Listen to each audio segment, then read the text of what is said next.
Outside of the draft, Phil Simms tomorrow on a draft, Peter King tomorrow on the draft. We'll continue on that vein later. Game 7, Barry Melrose on Toronto a little later too in the second round.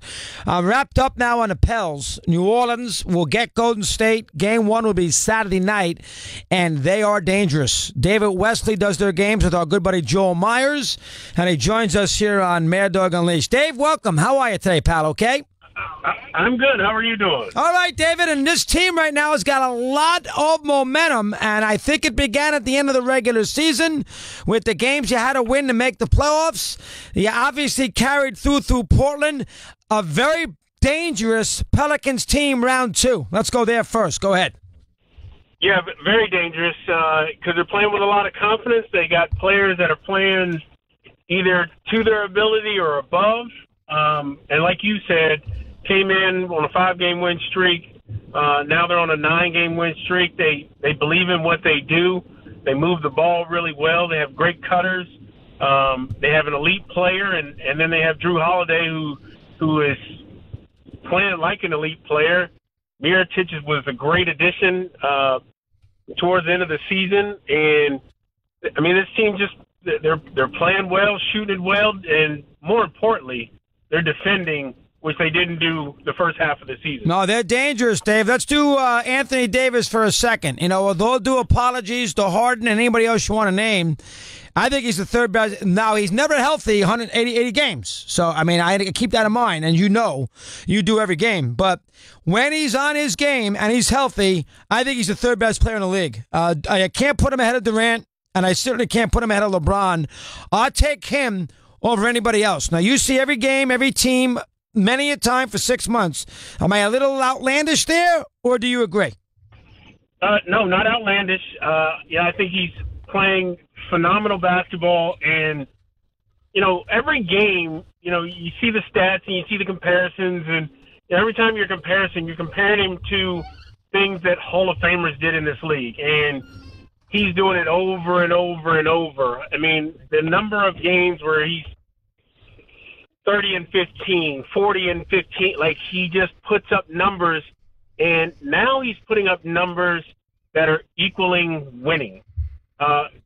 Previously, in his younger years, he could just go out there and get numbers. Now he has some pieces around him where those numbers are starting to equal winning, and that's how you get to the point where he is now. He's got through his first playoff win in a series, and now he can look forward to possibly winning the second-round series against Golden State. But, you know, if this layoff doesn't hurt the Pelicans and they can keep what they were doing going, they're a very dangerous team. Oh, no question, Dave. I completely agree. Has this series and the fact that the Pels are on a huge upswing, does this convince you that Davis is in New Orleans for the long term? Well, I've never seen anything. I hear people talking about it all the time, and I haven't seen anything publicly, behind the scenes, talking to people that know him closer. I've never heard anyone mention the fact that he would ever leave. And I know most players come across that way, and you never really know. But I think he genuinely loves New Orleans. He loves the people in New Orleans. He loves the support in New Orleans. And I think he wants to make New Orleans a winner. And I think he's committed to that. And until he shows me something that says otherwise, that's what I believe. Yeah, fair. I haven't seen any evidence of that either. Let's do Rondo for a minute. Some guys, in a big game, I know he's not the greatest outside shooter in the world. I understand that. And I know you don't want to invite him to a dinner party with Ray Allen. I get that. But let's be fair. In a big game, he can be my point guard. He's going to get the ball to the right people. He's an uncanny scorer. He'll score more than you think he's going to score. He's got that lithe body. He doesn't get tired. I'll tell you right now, he is a... Now, listen, I don't know about 82 games. Maybe a little different. And he's not going to be an all-star. I get that. But I love him in these kind of setups. Give me a little... you play guard in the NBA. Give me a little rundown here on what you see day-to-day with Rondo. Go ahead. Well, what I thought was really smart by the Pelicans and Rondo, and there are a lot of people were asking questions early in the season. Why is he only playing 20 minutes? Why is he only playing 15 minutes? Why isn't he playing in the fourth quarter? Well, what they did was reserve Rondo for when it counts, and that's a dangerous move because the Pelicans were very close to not making the playoffs. But now they're here, and now they've extended his minutes, and now in the fourth quarter, he's as good as it gets because in that Portland series, not only did he distribute the ball very well, and I'm talking, one game he had 17 assists and 2 turnovers, and he makes incredible passes and makes everybody better. But not only that, he hit very timely shots and made timely moves where he, get a layup to keep a run going or get a layup to keep things close or knock down a 3 when it counted. He rises to the occasion. He's there for the moment. And the Pelicans couldn't ask for a better guy to set things up. And every time you dare him to make a shot, he seems to be the one knocking down that shot because everybody's going to cheat to Holiday and they're going to cheat to Davis and they're going to make Rondo have to make shots. And so far, he's done the job. He sure has. Now, would this team be as successful right now? I know this is a weird question, and they were playing well before he got hurt. But with this team, with the way Rondo has played, and he has the ball to run the team, would this team be having this kind of run if Cousins wasn't hurt? Well, you said it. They were playing well when he went down. And they seem to have gotten through to Cousins that he has to do things different. And different in a sense that he has to move more. He has to be on the block more. He has to run harder. And those small changes that he made, I think Coach Alvin Gentry got to him to say, if you do this, we win. And I think he wants to win bad enough that when he saw the results of doing some small things different, and he turned down some three-pointers and drove the ball, got contact, got to the free throw line, those little changes in his game, he saw the results. I think the Pelicans were already on their way. And certainly when he got hurt, Pelicans dropped a few games, but it certainly elevated Anthony Davis's game. But I do think they would be in the thick of things and playing well, even with Cousins. All right, now he is a free agent. Now, but he's coming off an Achilles. Is he going to be on the Pelicans next year, David? What can you tell me about that? From what I know, they're going to do everything to sign him. Now, the question I don't know and the question everybody's waiting for is, what is that number? What is that number of years? What, can you give him the kind of money that he would have been worth healthy and hope that he comes back healthy? He's a very big man, very large man, coming off an Achilles injury that a lot of guards don't make it back from. So, those are all the question marks up in the air, and what the Pelicans will do, I'm interested to see, because it's one of those things where you don't want to lose him, but you can't mortgage your future, especially not knowing what his future is as a player. Well, if he's smart, he takes a short-term deal and stays. Is he smart enough to understand that? I hope so. If I was in his ear, if I was in his corner, that's what I would tell him to do, especially if he believes in what's going on here. Well, how can he not? He's got Davis, Rondo, and Hart. What does he want? I mean, the team's got a chance. This team, Dave, you know better than anybody. This team, if he buys in, this team is a championship caliber team. I know that sounds crazy, but I think they are if he buys in. Does he see that? Well, think about it. This is what you do. And how many times have you looked at a player and said, what is he doing? He's going to leave a winner to go be the man, or he's going to leave this situation to go to this situation? Who knows what these players think these days? There's a lot of money out there. And let's say the Pelicans offer him 2 years, $40 million, and somebody offers him 5 years, $180 million, or 4 years, $180 million. Will he leave? Yeah. I mean, yeah, I agree. He's got to be able to see it, but that doesn't mean that's what he's going to do. And I hope that he sees it. I think that going to the playoffs, getting into the second round, should be another feather in his thinking of, man, this is a good situation. Let me stay and see if I can elevate it to the next level. But will he? No, he was I on. don't know. He was on Sacramento. He lost enough. Hopefully, he realizes he got to win. Mirotic, we all know he had the issue with Bobby Portis. I don't know anything about him. He can shoot threes, and he's 7 feet tall. That I do know. And I know he can be a big factor. Has he been everything? Has he been an angel? People like him. How about his past reputation coming to New Orleans, David? What can you tell me about him? Well, first of all, the players love him. They do. They do. They absolutely love him. And so when he came to the team, I had the same thoughts you did. He can make some shots. He's going to spread the floor, and that's about the extent of it. What I've seen is the only reason that the Pelicans were able to do what they did to Portland was because not only Davis could get up on a pick and roll and trap it and not let the ball handler outside of him, so could Mirotic. And for Mirotic to be able to get down in a stance and want to play defense, not saying that he has the foot speed to stay with a Lillard or a McCollum, but to want to and be able to take the right angles and get those guys bottled up where they could trap, deflect passes, and play that style of defense. That's what he's shown me. In the post, if he's being posted, he fights because he wants to play defense. That's what I didn't see necessarily, not seeing him every day. And then, of course, he rebounds the basketball. I mean, he has been a huge plus for the Pelicans in that area. He rebounds the basketball. He's going to knock down shots. He's going to try to defend, and he's doing a very solid job on the defensive end. I think more than I ever expected. Boy, he's doing a great job. There's David Wesley here. Does all the Pelican games. We know we have little Timmy Russo, so hopefully somewhere in Tampa he found a Sirius satellite radio to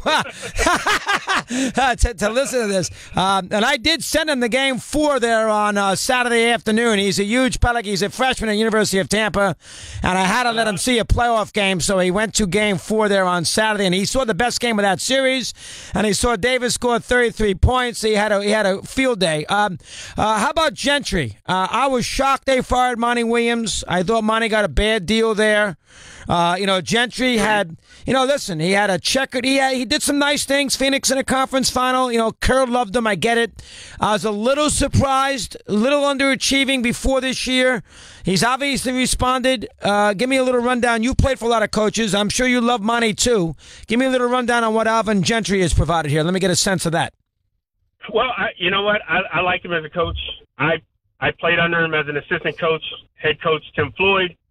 And this style is where the league is going. And he knows this style very well. He coached with Golden State. He coached in Phoenix. He's great friends with the head coach in Houston. So this is his style. And the key is to get players to buy into it and why. When you have success, it's easy to buy into. It was hard to get these players to understand we want pace. No, not pace when it's going good. We want pace. Not pace when it's the middle of the game. I'm talking 48 minutes of pace. And so there was a lot of times when players were like, well, we need to back it up. We need to slow down. And he was saying, no, keep the pace going. What has made this thing so successful is now they're defending better. They went from one of the bottom 10 in defense the first half of the season to top 10 the second half of the season. So there's been a great growth to put the two together, and Alvin Gentry is leading this charge. He doesn't let much bother him. He doesn't let Cousins, if he has an explosion, bother him. He doesn't let Rondo's explosions bother him. He doesn't let, guys not getting along bother him. He handles the situation. He does it as calm and collected as most people, even though it doesn't look like it on the sideline. He's very fiery, but not too much bothers him. And to be a coach in this league for as many years as he is, if you don't want to have a heart attack, you got to let the small things go. And he said it to me many times. He said, I can't worry about everything. I can only control what I can control, and that's what he does. There's an old line being married.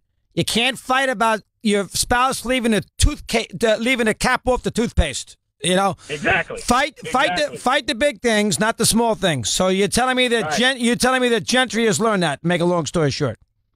Oh, absolutely. I think he's done a great job of just, you know what, I've got some fiery guys. Those fiery guys, they have their great about them. I mean, you need guys that are feisty. You need guys that will get in other players' face. You need guys that are willing to say what everybody else is thinking but won't say it. You need those guys, but that comes with a price, and you can't let that be a problem. And he hasn't. All right, now, deep end of the pool, last thing, Dave. I saw the second to last game against Golden State. Now, Golden State tried to win that game, and the Pelicans did a great job and got the win. And Durant scored 38, and Thompson played. No Curry, and he'll play Saturday. But, Golden State was, they were in the depths of a long year. They had nothing to play for, but they played hard in that game. I understand sense of urgency was on New Orleans' side, but I think the Pelicans are going to give the Warriors a complete pain in the, they're going to be a pain in the neck. I don't know who's going to guard Durant. You can't put Davis on him. That does concern me. But I think New Orleans will win a game, maybe two, even if Curry's healthy, and be a pain in the neck in this second round. Let me get a little thumbnail on that for a sec. Go ahead. Well, first of all, I think the win for the Pelicans is good for a few reasons. One, you've proved to yourself that regardless who's on the floor, and, of course, Pelicans don't feel sorry for anybody because they've been injured the last 5 seasons. So you go into Golden State when you need a win, and you've got that win. That's just for confidence. Not that it meant anything to Golden State or anything, just for the confidence factor. And they're playing with a lot of confidence. They played well on the road all season. Now they beat Golden State on the road for the first time in a long time. Those kind of things are good for the Pelicans. Now, they have a different animal to guard in a team that passes as much as Golden State. Number one in passes per game, first in assists, whereas Portland, one-on-one team, last in assists. You guard the ball, you pretty much did a lot for that series. Now you have to guard a bunch of people. You got to guard their depth.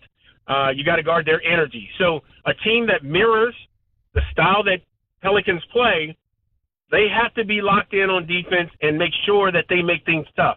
You can't stop Durant. You got to make him inefficient. Curry, same thing. Little better chance of stopping Clay, but still, you want to make him taking a lot of shots and making a few. That's the best you can hope for, and then you got to rebound the basketball. This is going to be a grind of a series, and I'm still picking Pelicans in 6. Wow. Now, I know you work for the team, but you know what it is to go on. Nobody's going to hear you say Golden State in 5.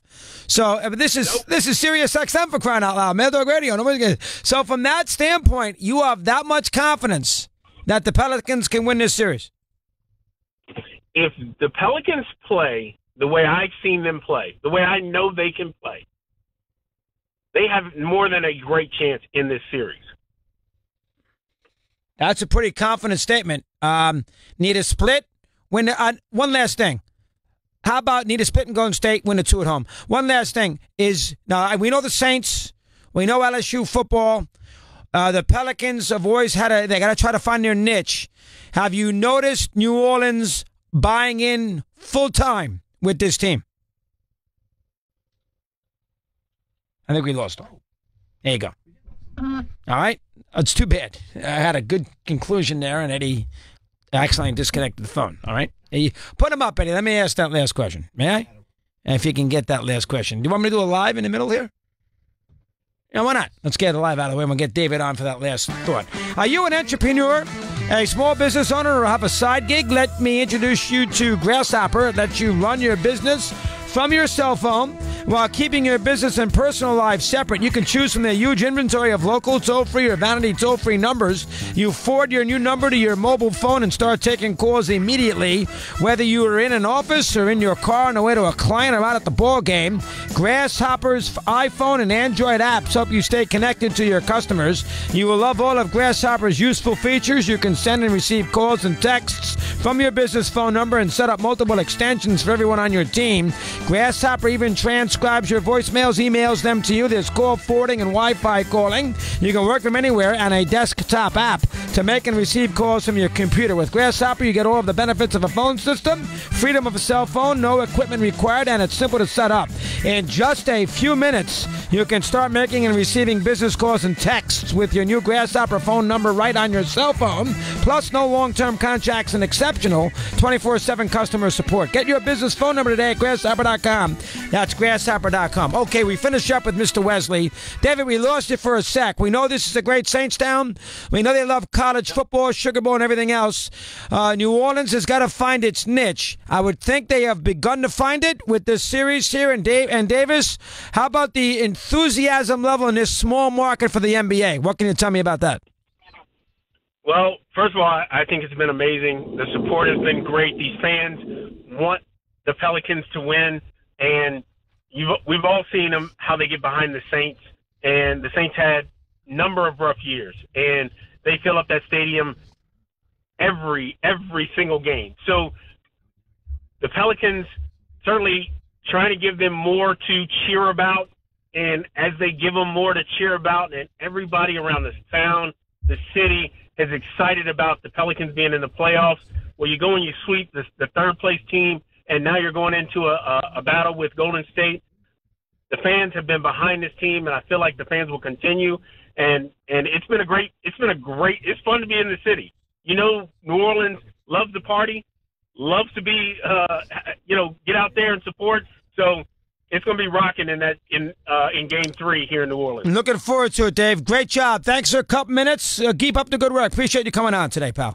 Yes, sir. Thanks a lot. You got it. Dave Wesley of the Pels, some thoughts. One thing about the Pelicans, I was thinking about that. You think about the history of the New Orleans athlete, the great athlete. Archie, obviously, probably number one, right? You got to put Breeze up there. I don't know where you are with they want to get the football. You come up with some, Billy Cannon. You want to come up with some LSU football players in the old days, go right ahead. Pistol Pete, maybe, the Maverick, who played a lot of years there. You got to put him in there, too. Anthony Davis has a chance to join that list. That's how good he is. 24 after the hour, get your calls in.